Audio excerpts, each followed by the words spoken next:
नमस्ते दोस्तों, स्वागत है सभी का वेदांत लर्निंग पॉइंट पर। यहाँ पढ़ाई की सिंपल और लर्निंग होगी मजेदार। दोस्तों, आज हम क्लास 7 की न्यू पूर्वी इंग्लिश एनसीईआरटी का यूनिट 5 का first chapter a homage to our brave soldiers पढ़ने वाले हैं। सो कुछ बिना किसी देरी के चलिए शुरू करते हैं।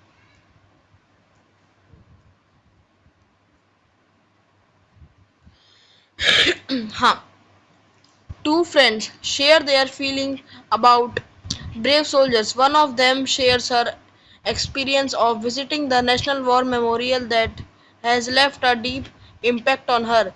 They exchange letters and share their feelings of gratitude for the freedom they enjoy because of sacrifices made by brave hearts of the country. The memorial symbolizes the patriotism of Indian soldiers. Which is this memorial? तो इस पर का मतलब है, दो दोस्त बहादुर सैनिकों के बारे में अपनी फीलिंग शेयर कर रहे थे। उनमें से एक नेशनल वॉर मेमोरियल देखने का अपना एक्सपीरियंस बताती है, जिस जिसने उस पर गहरा प्रभाव छोड़ा। दोनों एक दूसरे को लेटर्स लिखते हैं और उन वीर जवानों के बलिदान के लिए अपना कर्तव्य व्यक्त करते हैं, जिनकी वजह से हम आज़ादी और शांति से जी पा रहे हैं। ये मेमोरियल भारतीय सैनिकों की देशभक्ति का प्रतीक है। क्या तुम बता सकते हो कि ये कौन सा मतलब कौन सा मेमोरियल है? क्या देखते हैं कौन सा मेमोरियल है ये, पढ़ते हैं। Do you remember our last conversation about war and the importance of peace? एक सेकेंड गाइस। सो गाइस, इसका मतलब है, क्या तुम्हें वॉर और पीस के महत्व के बारे में हमारी पिछली कन्वर्सेशन याद है? We talked about how India had to struggle for its independence from the British for many centuries.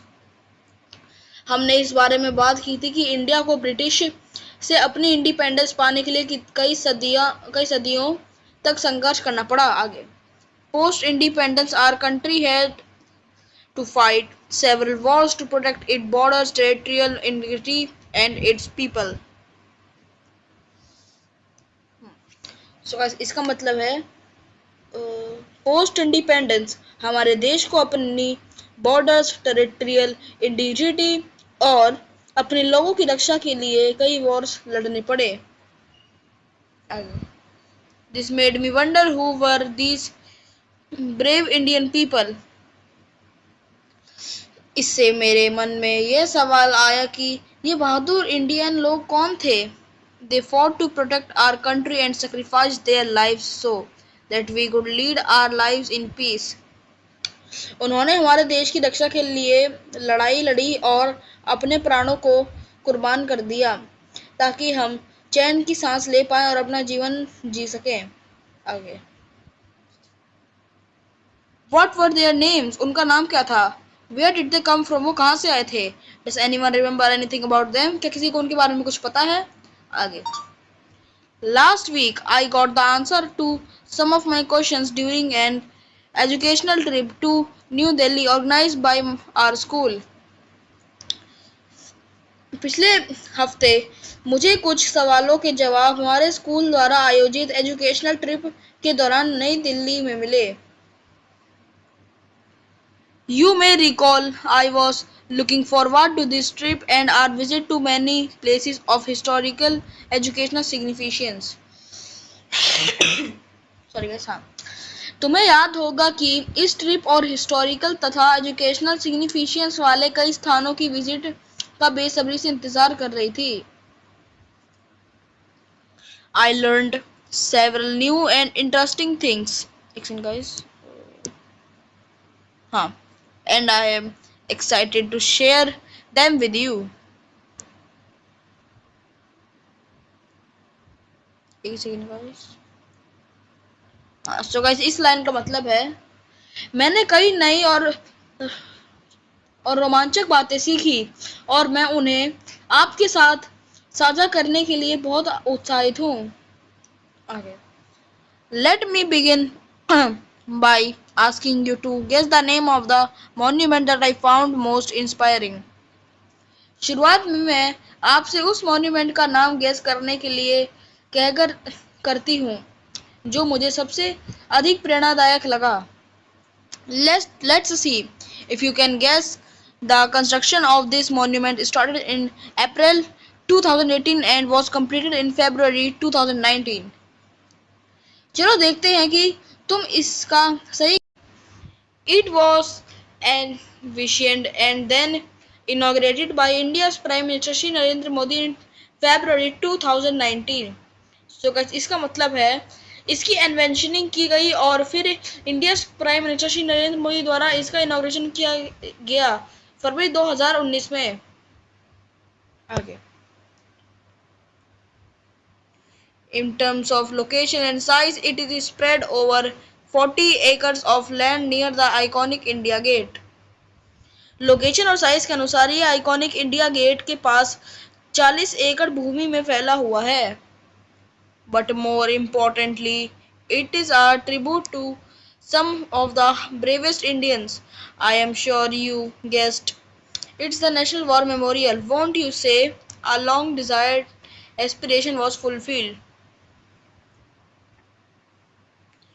इसका मतलब है, लेकिन सबसे महत्वपूर्ण बात यह है कि ये कुछ सबसे बहादुर इंडियंस को ट्रिब्यूट दिया गया है।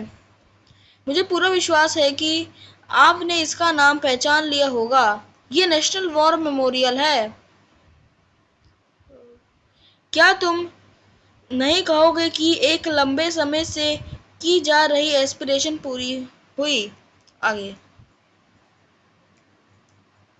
एक सेकंड गाइस। हाँ, our visit to the National War Memorial begin with our teacher explaining that even after independence, India has had to, listen guys, India has had to fight many wars to protect herself and the, listen guys, and the freedom and security who we enjoy today is because of the many brave men and women who have served in the Indian Armed Forces over decades. तो इसका मतलब है national war memorial की हमारी visit की शुरुआत हमारे teacher ने यह समझाते हुए की कि इंडिपेंडेंस के बाद भी इंडिया को अपनी रक्षा के लिए कई युद्ध लड़ने पड़े और आज हम जिस आज़ादी और सिक्योरिटी का आनंद ले रहे हैं वह उन अनेक बहादुर आदमी और महिलाओं की वजह से है जिन्होंने कई दशकों तक इंडियन आर्म फोर्सेस में सेवा की है। आगे, sadly she said war always takes its toll and therefore many brave soldiers have had to sacrifice their life for the country even after our independence in 1947. So guys, इसका इस line का मतलब है, एक सेकंड गाइस, ये क्या हो गया? हाँ, दुख की बात यह है कि उन्होंने कहा कि युद्ध हमेशा भारी नुकसान पहुंचाता है, इसलिए 1947 में हमारी इंडिपेंडेंस के बाद भी अनेक बहादुर सोल्जर्स को देश के लिए अपने प्राणों को त्यागना पड़ा। ठीक है, आगे,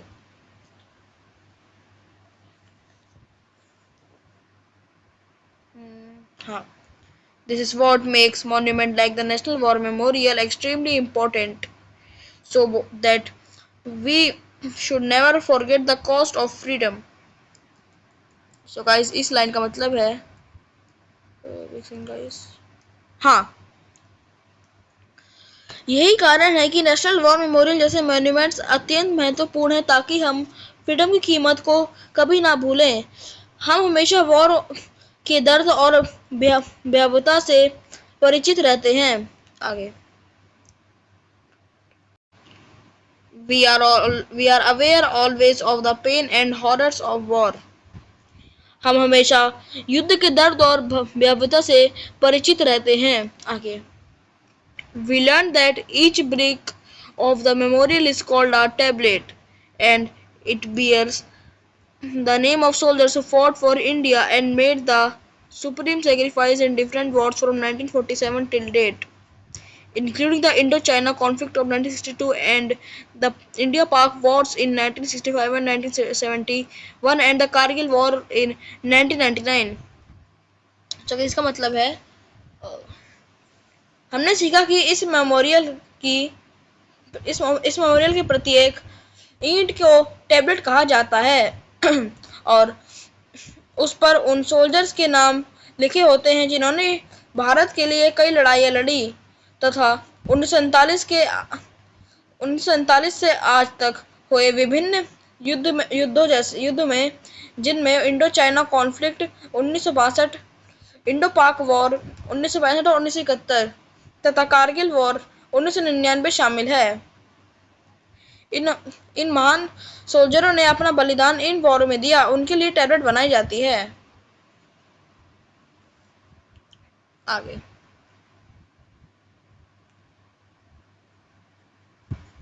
It was heartening to know that our government has recognized the sacrifice of brave soldiers. ये जानकर बहुत खुशी हुई कि हमारी गवर्नमेंट ने बहादुर सोल्जर्स के सेक्रीफाइस को सम्मान पूर्वक मान्यता दी है। Our teacher told us about the 21 brave hearts who were awarded the Paramveer Chakra, India's highest wartime gallantry medal. So gallantry मतलब होता है exceptional courage, specially in battle. ठीक है, एक तरह से मतलब अवार्ड मान लीजिए गैलेंट्री को। ठीक है, आगे for their service to the nation. So इसका मतलब है हाँ, हमारे टीचर ने उन 21 ब्रेव हार्ट्स के बारे में बताया जिन्होंने राष्ट्र के सेवा के लिए परमवीर चक्र, जो India highest war time gallantry medal है, उससे सम्मानित किया गया। She also told us about Mahavir चक्र, कीर्ति चक्र, वीर चक्र एंड शौर्य चक्र। उन्होंने हमें महावीर चक्र, कीर्ति चक्र, वीर चक्र और शौर्य चक्र के बारे में भी बताया। आगे major Somnath was posthumously awarded India's first PVC in the Battle of Budgam in 1947. तो गाइस इसका मतलब है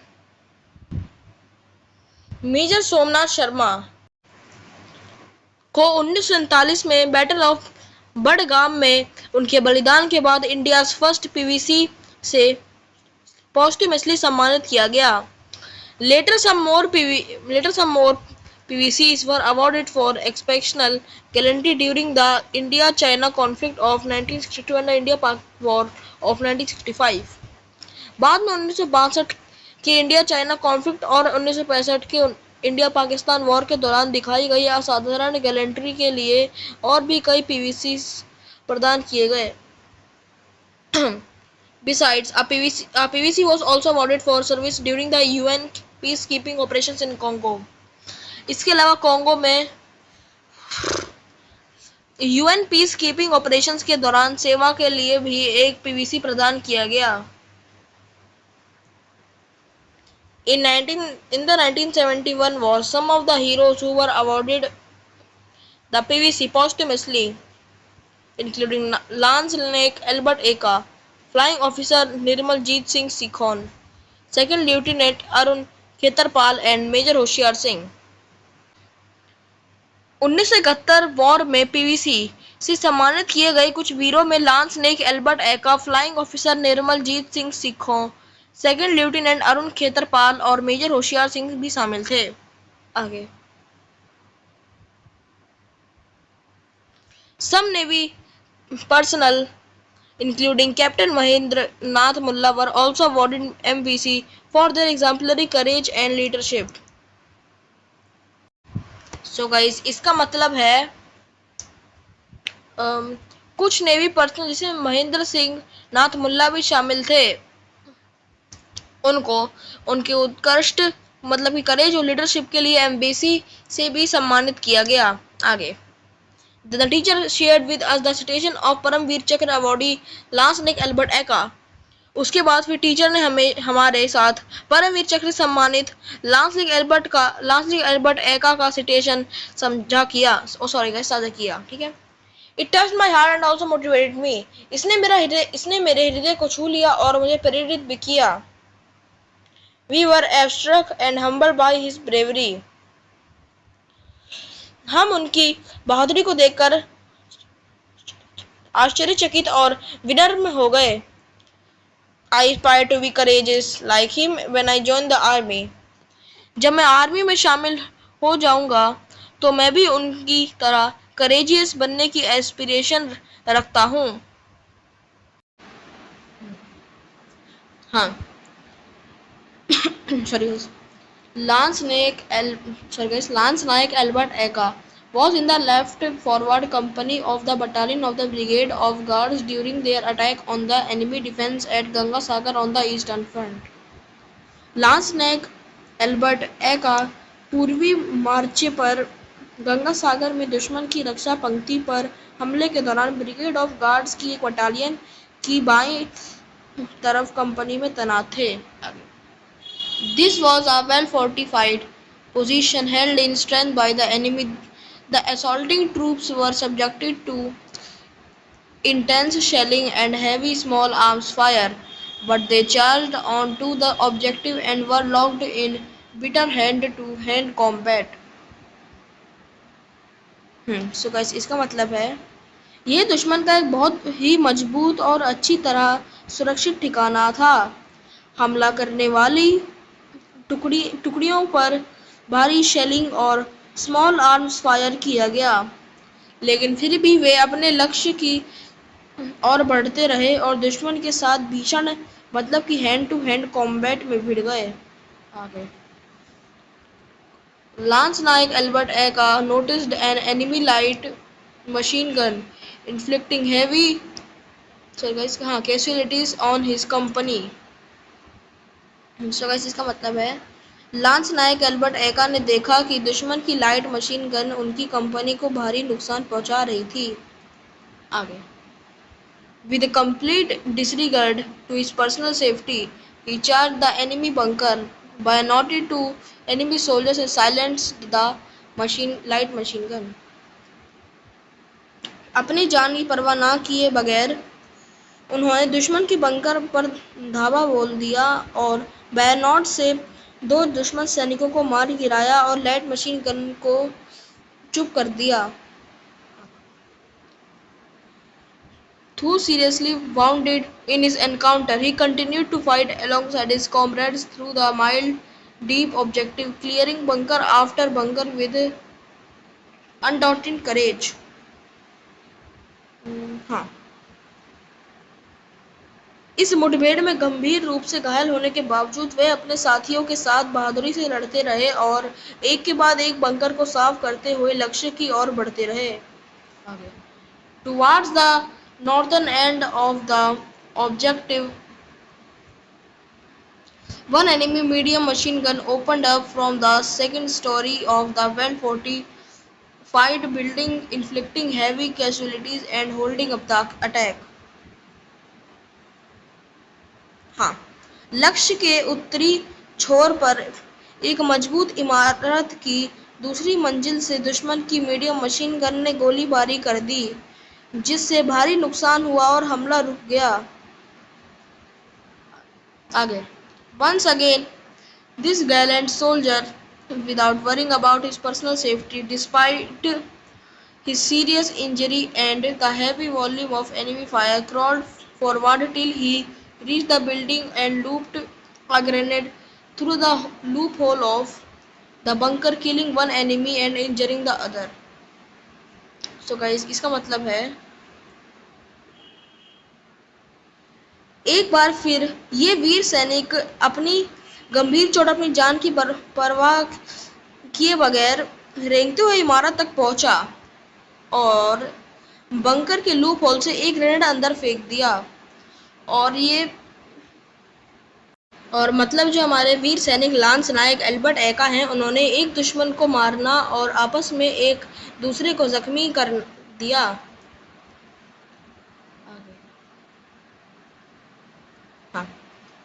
The medium machine gun, however, continued to fire with outstanding courage and grim determination. Lance Naik Albert Eka scaled a side wall and entering the bunker, bayoneted the enemy who was still firing and silenced the machine gun, saving further casualties to his company and ensured the success of the attack. Guys.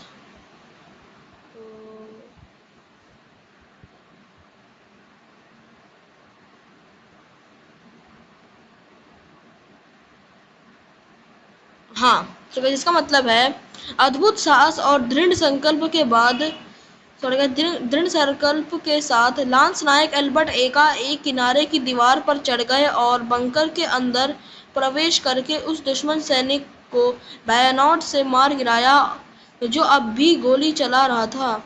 इस प्रकार उन्होंने machine gun को शांत कर दिया और अपनी company को आगे होने वाली और हानि से बचाया तथा हमले की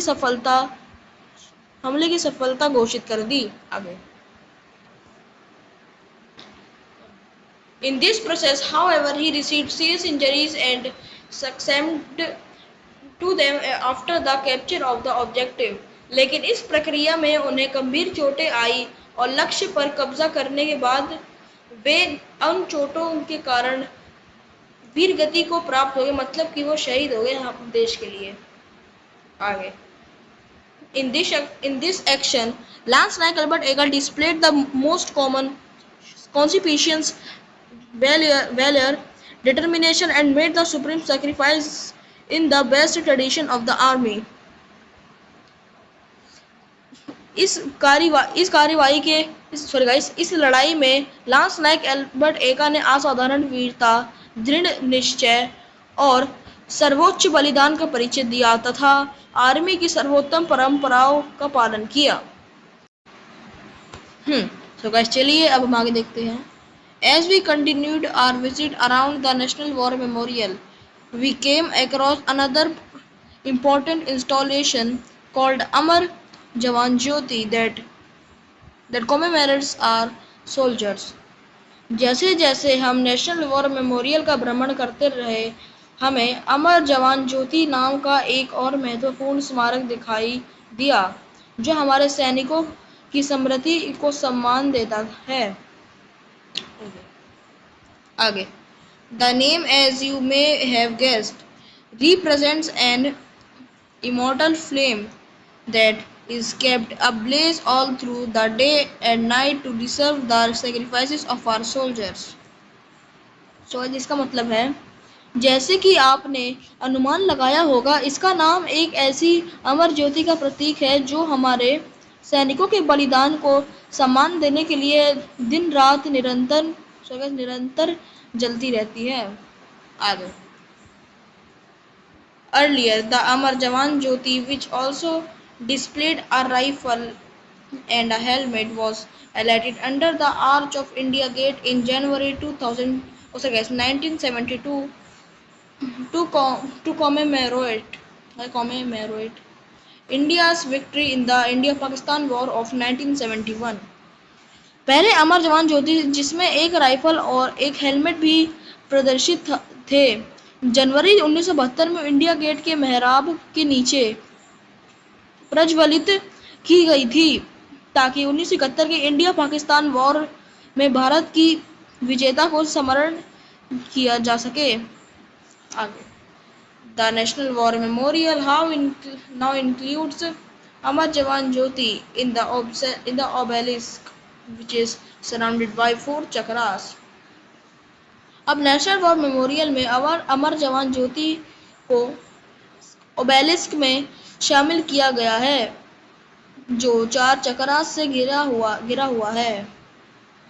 During the inauguration, the Prime Minister lit a new flame to commemorate the fallen heroes. उद्घाटन के दौरान प्राइम मिनिस्टर मतलब कि प्रधानमंत्री ने शहीद वीरों की स्मृति में एक नई ज्योति प्रज्वलित की। Later, the old flame at India Gate was also merged with the new flame at the National War Memorial. बाद में इंडिया गेट पर जल रही पुरानी ज्योति को भी नेशनल वॉर मेमोरियल की नई ज्योति में मिला दिया गया। Here's a picture of the new Amar Jawan Jyoti if you have not seen it. यदि आपने नई अमर जवान ज्योति नहीं देखी है तो ये उसकी एक तस्वीर है। जो कैसी अमर जवान ज्योति ये तस्वीर का आप देख सकते हैं कितनी सुंदर लग रही है। पीछे आप इंडिया गेट देख सकते हैं। अगर गाइस आप दिल्ली में रहते हो तो गाइस इंडिया गेट के सामने आपको जरूर, इंडिया गेट मतलब पीछे या सामने, वैसे तो मैं मुझे पता नहीं कहाँ पर है, आपको ये अमर जवान ज्योति जरूर मिलेगी। अगर कोई मिली तो आप प्लीज़ मुझे कमेंट में यस या नो करके बताइएगा, ठीक है। अब चलिए बस आगे देखते हैं। You can see the obelisk surrounded by wreaths that have been placed as a mark of respect। हाँ, so guys, इसका मतलब है यदि आपने, सॉरी गाइस, आप ओबेलिस्क को wreaths से घिरा हुआ देख सकते हैं जिन्हें सम्मान के प्रतीक के रूप में रखा गया है। आगे, the lighting design is planned in such a way that it transforms the monument's landscape as sunlight changes from dawn to dusk। इसकी लाइटिंग डिज़ाइन इस प्रकार बनाई गई है कि कोई सूर्योदय से सूर्यास्त तक बदलती धूप के साथ स्मारक का दृश्य भी बदलता रहता है। It truly is a majestic sight that filled me with pride for our nation। ये वास्तव में एक भव्य स्थान है जिसने मेरे मन को अपने राष्ट्र के प्रति गर्व से भर दिया। आगे, I was also overwhelmed by the interminable flame as a metaphor for eternal stories of courage and valor। साहस और वीरता की अमर गाथाओं के प्रतीक के रूप में जलती हुई वे इंटरमिनेबल फ्लेम देखकर मैं भी अत्यंत भावुक और प्रभावित हो गया। Also explained the significance of the chakras to us। I found it interesting and hence I am sharing with you। हमारी टीचर ने चक्रा के सिग्निफिकेंस को भी समझाया और जो मैंने पढ़ा वो काफ़ी इंटरेस्टिंग है और अब मैं वो आपके साथ शेयर करता हूँ। सो मैं देखते हैं अब राइटर क्या शेयर करते हैं। The national war memorial consists of 4 concentric circles which are known as Amar Chakra, Veer Chakra, Tyag Chakra and Raksha Chakra। Around a 15-meter tall centric obelisk, guys, हाँ, obelisk with the eternal flame, the Amar Jawan Jyoti, it also houses bronze and stone murals and graphic panels। Is not it amazing? तो इस पर मतलब है teacher ने national war memorial के चक्रास का महत्व तो समझाया। मेमोरियल में एक 15 मीटर ऊंचा ओबेलिस्क है जिसके बीच में हमेशा जलने वाली अमर जवान ज्योति है। इसके चारों तरफ 4 गोल चक्र हैं, अमर चक्र, वीरता चक्र, त्याग चक्र और रक्षा चक्र। मेमोरियल में ब्रोंज और पत्थर की सुंदर कलाकृतियां भी लगी हुई हैं। The innermost circle represents the Amar Chakra, also known as the Circle of Immortality। This has the obelisk with, guys, हाँ, obelisk with the eternal flame। The Amar Jawan Jyoti flame symbolizes the immortality of the spirit of fallen soldiers with the assurance that the nation will never forget their sacrifices। तो guys इस paragraph का मतलब है अमर चक्र को circle of immortality भी कहा जाता है। इसमें अमर जवान ज्योति हैं जो शहीद जवानों की अमर आत्मा और देश द्वारा उनके बलिदान को कभी न भूलने का प्रतीक है। तो गाइस चलिए हम इसे पढ़ते हैं। The second circle is called the Veerta Chakra which is also known as the circle of bravery. दूसरे व्रत को वीरता मतलब दूसरे चक्र को वीरता चक्र कहा जाता है। इसे सर्कल ऑफ ब्रेवरी के नाम से भी जाना जाता है। आगे, there is a covered gallery that exhibits 6 murals crafted in bronze depicting valiant battle actions of our armed forces। वहाँ एक ढकी हुई गैलरी है जिसमें ब्रोंज से बनी 6 म्यूरल्स प्रदर्शित है जो हमारी आर्म फोर्स के वीरतापूर्ण युद्ध अभियानियों को दर्शाती है। आगे the third circle represents the त्याग चक्र also known as the circle of sacrifice। सम्मान का गोला सॉरी गाइस, तीसरा चक्र जो है त्याग चक्र का प्रतिनिधित्व करता है जिसे सर्कल ऑफ सेक्रीफाइस भी कहा जाता है। The circular concentric walls of honour symbolise the ancient war formation which is called Chakravyuh. सम्मान की गोलाकार कॉन्सेंट्रिक्स वॉल प्राचीन युद्ध संरचना का प्रतीक है जिसे चक्रव्यूह भी कहा जाता है। The walls are covered with granite tablet and individual tablet is solely dedicated to each fallen hero of post-independent India। एक सेकंड गाइस। सो गाइस इसका मतलब है ये दीवारें ग्रेनाइट टैबलेट से ढकी हुई है और हर एक टैबलेट पूरी तरह से पोस्ट इंडिपेंडेंट इंडिया के एक एक शहीद जवान को डेडिकेट किया गया है। आगे Their names are etched in golden letters। उनके नाम को गोल्डन लेटर्स में लिखा गया है। The outermost circle represents the रक्षा चक्र which is also known as the circle of protection। और कैसे भारी चक्र है, मतलब सबसे भार वाला चक्र है, वो रक्षा चक्र का प्रतीक है जिसे सर्कल ऑफ प्रोटेक्शन भी कहा जाता है। In this chakra, the row of trees is a reassurance of the citizens of the country about their safety against any threat। हाँ, so guys चलिए हम इसका मतलब समझते हैं। Each tree represents the soldiers who ensure the territorial integrity of the nation। प्रत्येक पेड़ उन सैनिकों का प्रतिनिधित्व करता है जो राष्ट्र की क्षेत्रीय अखंडता मतलब की सीमाओं की एकता और सुरक्षा की रक्षा करते हैं। आगे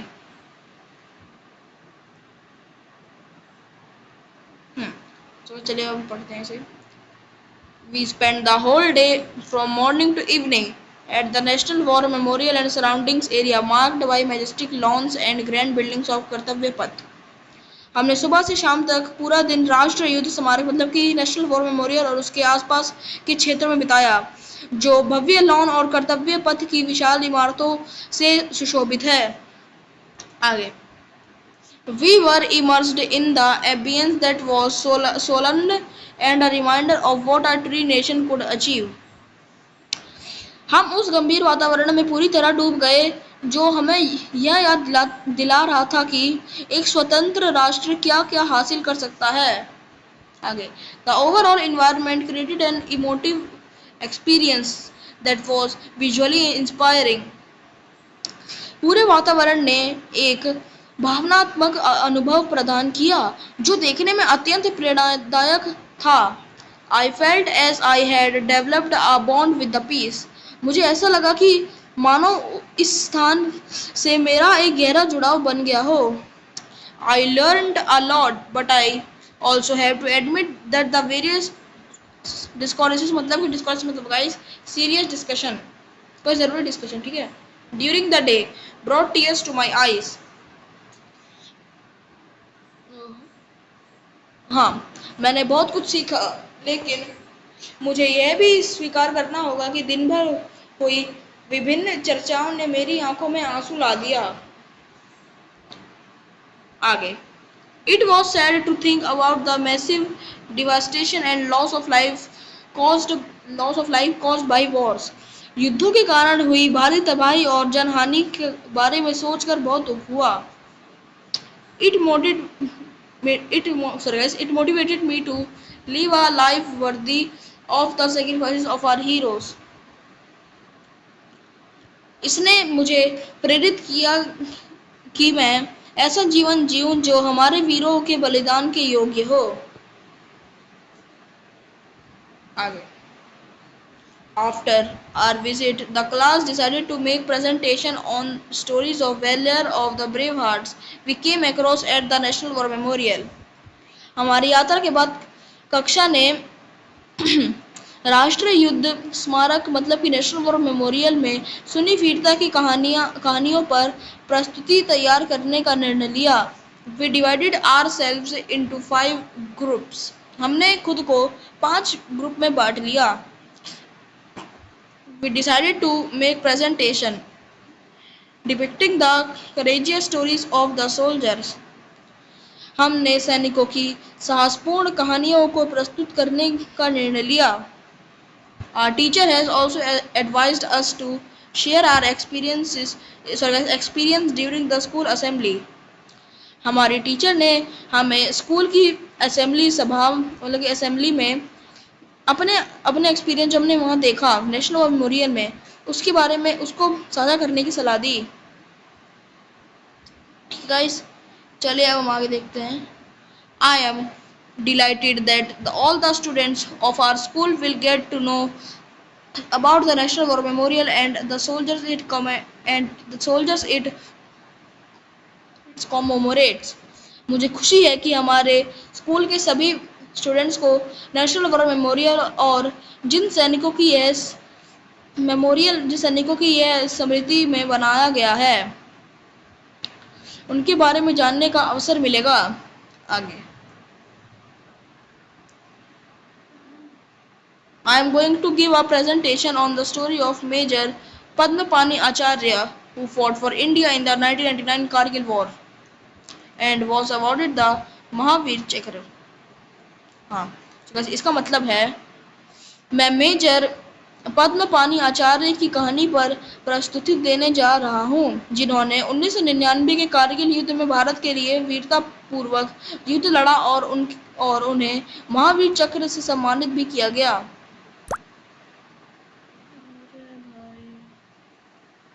आगे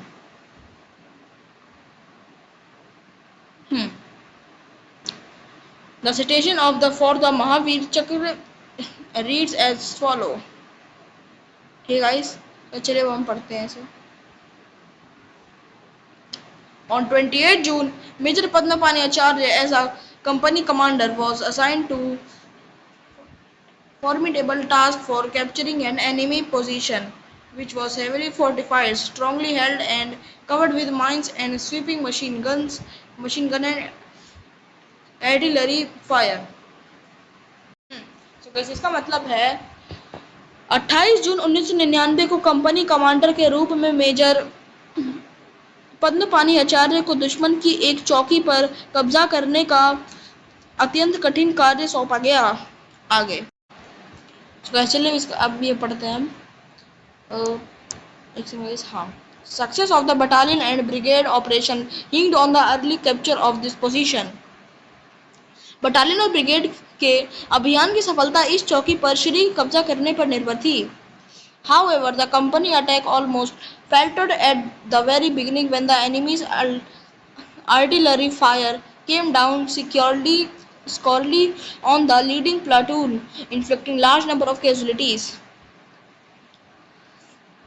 लेकिन कंपनी का हमला शुरुआत में ही लगभग विफल हो गया था, मतलब कि फेल हो गया था, जब दुश्मन की तोपों की गोलीबारी अग्रिम पलटन पर हुई, जिससे बड़ी संख्या में सैनिक शहीद हो गए। आगे when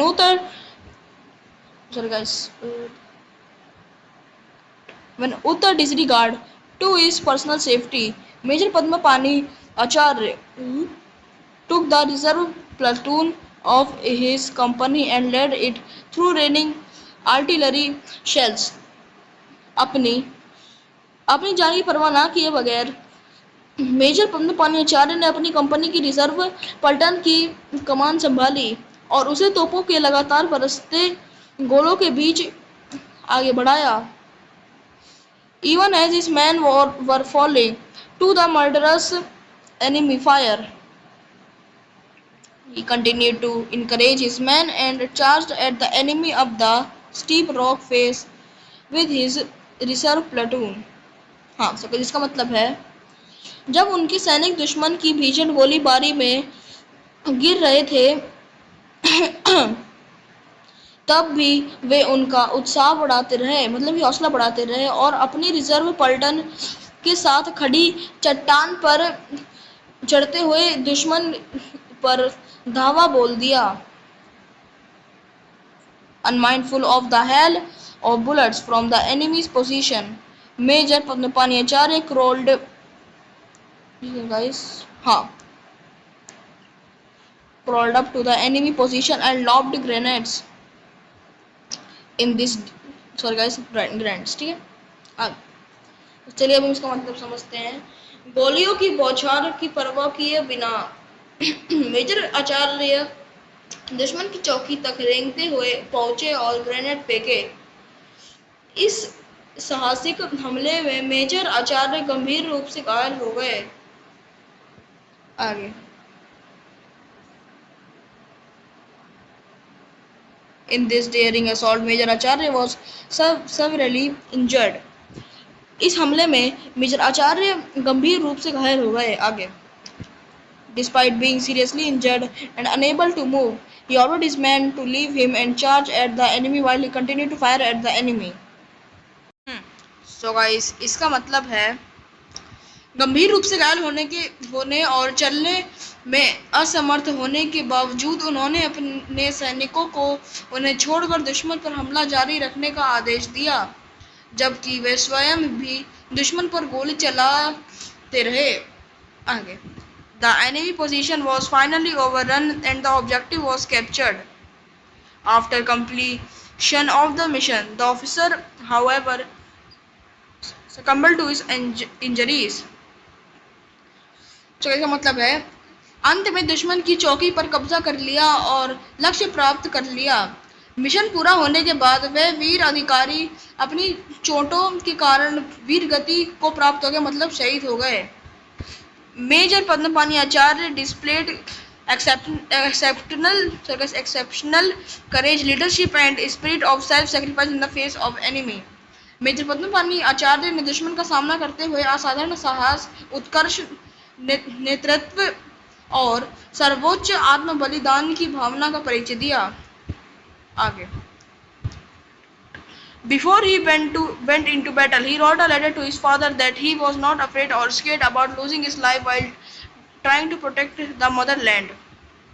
युद्ध में जाने से पहले मेजर पद्मपानी आचार्य ने अपने पिताजी को पत्र लिखा कि वो मातृभूमि की रक्षा करते हुए अपने प्राणों की आहुति देने, मतलब अपने प्राण त्यागने से बिल्कुल नहीं डरते।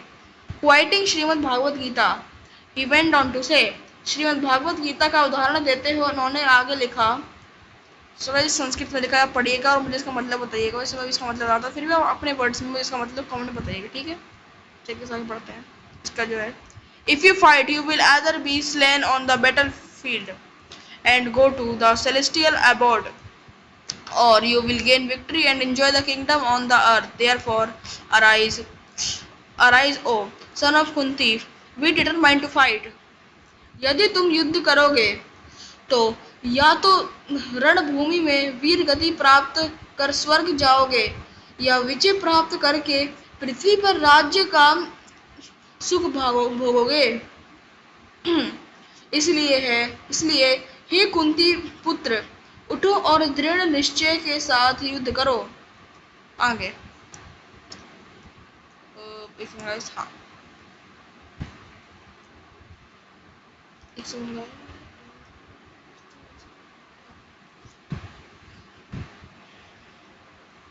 हाँ, We reached Bengaluru yesterday.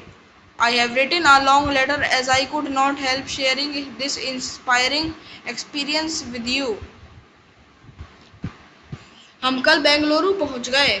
मैंने तुम्हें एक लंबा पत्र लिखा है क्योंकि मैं यह प्रेरणादायक अनुभव तुम्हारे साथ साझा किए बिना नहीं रह सकता। आगे, Give my regards to your mom and dad. I miss your mom's chole bhature. You know I am a foodie. Say hello to Amit, your friend Soumya. अपने माता पिता को मेरा प्रणाम कहना। मुझे तुम्हारी माँ के बनाए छोले भटूरे बहुत याद आते हैं। तुम तो जानती हो कि मैं कितना बड़ा फूडी हूँ। अमित को मेरी ओर से नमस्कार कहना। तुम्हारा मित्र सौम्या। तो इसी के साथ हमारी प्यारी स्टोरी खत्म होती है, जिसने मेरे अंदर और आपके अंदर देशभक्ति की भावना प्रकट कर दी। सो गाइस कैसी लगी आपको स्टोरी? मिलते हैं आपको अगले चैप्टर और एक और नई स्टोरी के साथ। तब तक के लिए पढ़ते रहिए, खुश रहिए और मेरी वीडियो देखते रहिए। जय हिंद, जय भारत, भारत माता की जय।